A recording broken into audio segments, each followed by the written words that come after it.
আজকে আজকে একটা খবর পেলাম যে আমাদের গ্রামে নাকি বাঘ চলে এসেছে। যত ভয় করছে কি বলবো, শস্য খেতে ভেতর দিয়ে সিরিস্কা জঙ্গল থেকে চলে এসেছে বাঘ।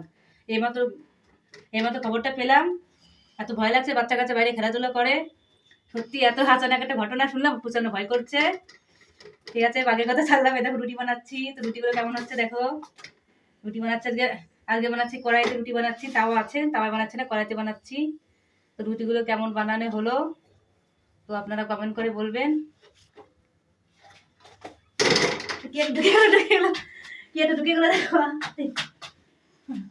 কি একটা ঢুকে গেলো ভিডিও বানাতে বানাতে, কি যে ঢুকে গেলো পায়ের ভেতরে। বসছি এখানে জঙ্গলের ভেতর থাকি, তো জানি না বিছে নাকি ঢুকলো, হঠাৎ করে ঢুকে গেল কোথায়। চাদর মধ্যে মধ্যে ফুটি ভিতরে গেছে নাকি মনে হচ্ছে। এই ফ্যানটা খুলতে হবে, না হবেই না মনে হচ্ছে। কি যে ঢুকে গেল বুঝতে পারছি না, জানি না কি ঢুকে গেল, কিছু তো মনে হচ্ছে না। কি একটা গেছিল মনে হচ্ছে, কারণ জঙ্গলে থাকে তো, বিচ্ছু মিচ্ছু থাকে অনেক। তারপর চেলা টেলা কখন কি ঢুকে যায় বুঝতে না। না কিছু যায়নি, ঝাড়া টাড়া দিলাম, কিছুই যায়নি। এটা ফেরা ফেলে তো রুটিটা পুড়ে গেল, ঠিক আছে দেখো। রুটিটা পুড়ে গেল আমার, কড়া ছাড়িয়ে গেল রুটিটা। কি বলবো, শান্তিটা একটা ভিডিও বানাবো আপনাদের জন্য, ওই ভিডিও বানানোর শান্তি নেই আর।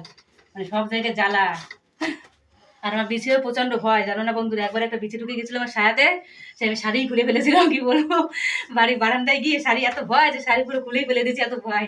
তারপর ঘুরে দেখেছি বিছি আমার এখানটা লাগেছিল, ওই সায়ার পিছনে লেগেছিল ঝুমডাল, এত বড় ঝুমডাল। আমার ঝুমডালে সত্যি এত ভয়, কি বলবো, সে ভয় এত।